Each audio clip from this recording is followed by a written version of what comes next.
கௌதம் சீரில் இப்போ ஒரு அதிரடியான எபிசோட் வந்திருக்கு. மிஸ் பண்ணாமல் ஃபுல்லோடையும் கேளுங்க. அதுக்கு நான் எப்படின்னு பிடிச்சிருந்துச்சுன்னா லைக் பண்ணி பாருங்கள். ரொம்ப பிடிச்சிருந்துச்சுன்னா நம்ம சேனலுக்கு வந்து சப்ஸ்கிரைப் பண்ணி கண்டினியூஸ் ஆதரவு தாங்க. கதிர் எப்படி இருந்தாலும் வந்து இந்திராலாம் அந்த பதவியிலேயே இருக்க மாட்டாடா. அக்காட்ட சொல்லி ஏதாவது வந்து உசுப்பேத்தி விட்டுட்டே இருந்தான்னு வச்சுக்கேன்.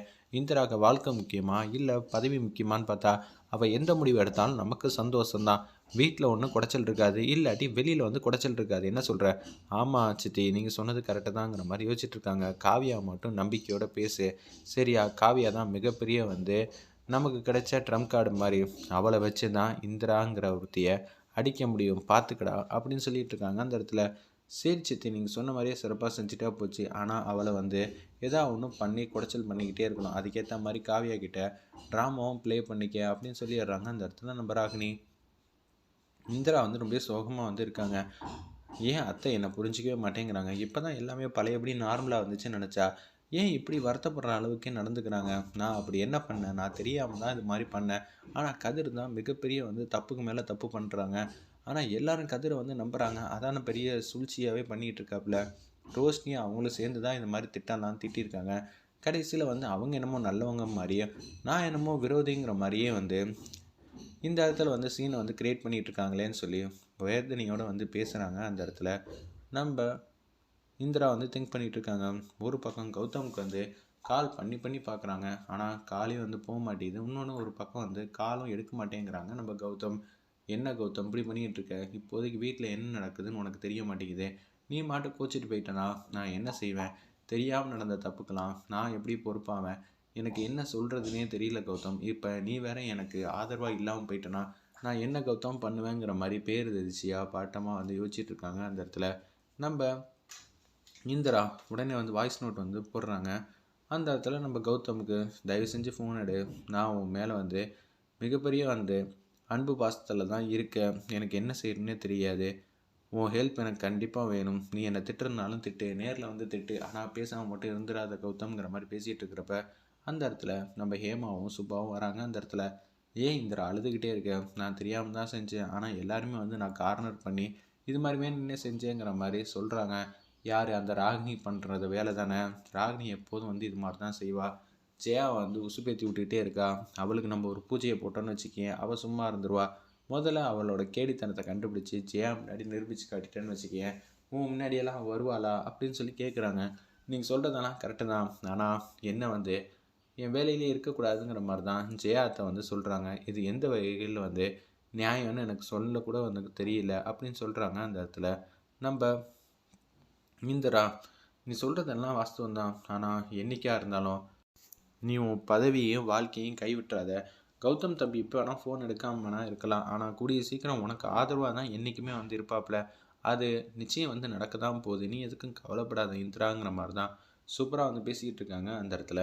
நம்ம ஏமாவும் சுப்பாவும் சொல்லிகிட்டு இருக்காங்க.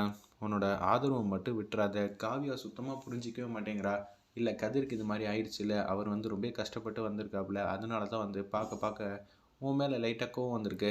நீ என்ன பண்ணியோ எது பண்ணியோ தெரியாது. இந்திரா, முதல்ல உன் அக்காட்ட வந்து பேசி புரிய வை. முதல்ல அதை செஞ்சிட்டாலே வந்து பாதி பிரச்சனை எல்லாம் முடிஞ்சிடும். நீங்கள் சொன்னதுக்கப்புறம் தான் எது சரி எது தப்புன்னு என்னால் புரிஞ்சிக்க முடியுதுங்கிற மாதிரி தான் சொல்கிறாங்க அந்த இடத்துல. நம்ம இந்திரா நம்ம ராகினியை திருப்பியும் கதிரும் வந்து மீட்டிங் போடுறாங்க. டேய் என்னடா உன் பொண்டாட்டி வந்து ஏமாத்துற மாதிரி நடிக்க சொன்னேன், நடிச்சியா? நடிக்கணும் சித்தி, இனிமேட்டு தான். இன்னொன்று எனக்கு கொஞ்சம் கவலையாக இருக்குது. உண்மையெல்லாம் கண்டுபிடிச்சிட்டா அப்போனா இதுக்கு பின்னாடி நீ தான் எல்லாமே பண்ணியா? ஆமாம். ஆனால் என்ன பண்ணுறது, காவியா வச்சு தான் நான் ஒவ்வொரு வாட்டியும் தப்பிச்சிக்கிட்டு இருக்கேன். அதனால தான் உனக்கு பிரச்சனை மேலே பிரச்சனை வரப்போகுதுன்னு தெரிஞ்சிருந்து நீ எப்பட்றா இது மாதிரி ஏற்றுக்கிட்ட? என்ன பண்ணுறது சித்தி? அதனால தான் நான் பாசத்தையே வந்து காட்டலைங்கிற மாதிரி தான் சொல்கிறாங்க அந்த இடத்துல. நம்ம கதிர், சரிடா கொஞ்சம் உஷாராரு, இல்லாட்டி நீ தான் இதுக்கு பின்னாடி இருக்கேன்னு நம்ம இந்திரா வந்து கண்டுபிடிக்கிறதுக்கு ரொம்ப நேரம் ஆகாது, பார்த்துக்க. அவளை நம்ம பாட்டப்பட வைக்கிற வரைக்கும் தான் எதுவுமே நடக்காது. நமக்கு சைடு வந்து நெகட்டிவாக நடக்காது. அவன் மட்டும் தெளிவாகிட்டான்னு வச்சுக்கேன், கௌதமும் வந்து இப்போ ஃபோனில் பேச ஆரம்பிச்சிட்டானா அதுக்கப்புறம் அவளை தான் நமக்கு ஆப்பு வைக்கிறது தவிர அவருக்கு வேறு வேலை எதுவுமே இருக்காது. ஈஸியாக வந்து ரோஷினியும் நீயும் ஒன்று தான், நீங்கள் ரெண்டு பேரும் வந்து கூட்டணி போட்டு தான் இது மாதிரி பண்ணீங்கன்னு கண்டுபிடிச்சிருவா. சரி சித்தி, காவியாவையும் நான் இந்திராவையும் பேசவே விடாமல் பார்த்துக்கிறேன் அப்படின்னு சொல்லிட்டு ட்ராமா ப்ளே பண்ணலான்னு சொல்லிட்டு யோசிச்சுட்டு இருக்காங்க. காவியா எப்படி இருந்தாலும் வருவா, இந்த வாட்டி ட்ராமா வந்து ப்ளே பண்ணிடலாங்கிற மாதிரி தான் யோசிக்கிறாங்க நம்ம கதிர் அந்த இடத்துல. அப்பான்னு பார்த்து காவியா வந்து ரொம்ப வந்து பாப்பா கிட்ட வந்து கொஞ்சிக்கிட்டு இருக்காங்க. அப்போன்னு பார்த்து இந்திரா வந்து வராங்க. என்கிட்ட வந்து பேச மாட்டியா, என்கிட்ட பேச மாட்டியாங்கிற மாதிரி இந்திரா வந்து ஃபீலிங்கோட பேசிகிட்டு இருக்காங்க. அவங்க மூஞ்சி கொடுத்தா கூட பேச மாட்டேங்கிறாங்க நம்ம காவியா.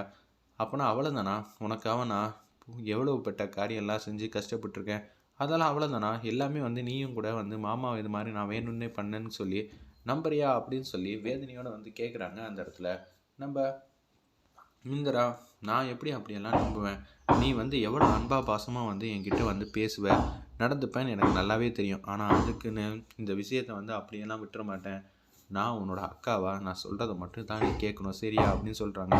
சரி, என்ன செய்யணும், நீ வந்து வீடா வாழ்க்கையா இது எல்லாத்தையும் வந்து யோசிச்சு பார்க்கணும். உனக்கு இந்த வீடும் வாழ்க்கையும் தான் வந்து முக்கியம், பதவி தேவையில்லை, வேணான்னு முடிவு பண்ணியிருந்தா தூக்கி போட்டுரு, உனக்கு எப்போதுமே இந்த வாழ்க்கை தான் முக்கியம் சரியா அப்படின்னு சொல்கிறாங்க. சரிக்கா, நீ சொன்னால் எதுவாக இருந்தாலும் கரெக்டாக இருக்கும், கதிர் மாமா ஒன்றும் நல்லவங்க கிடையாது அப்படின்னு சொல்லும்போது கதிர் இப்போ திருந்திட்டாங்கங்கிற மாதிரி தான் சொல்கிறாங்க அந்த இடத்துல.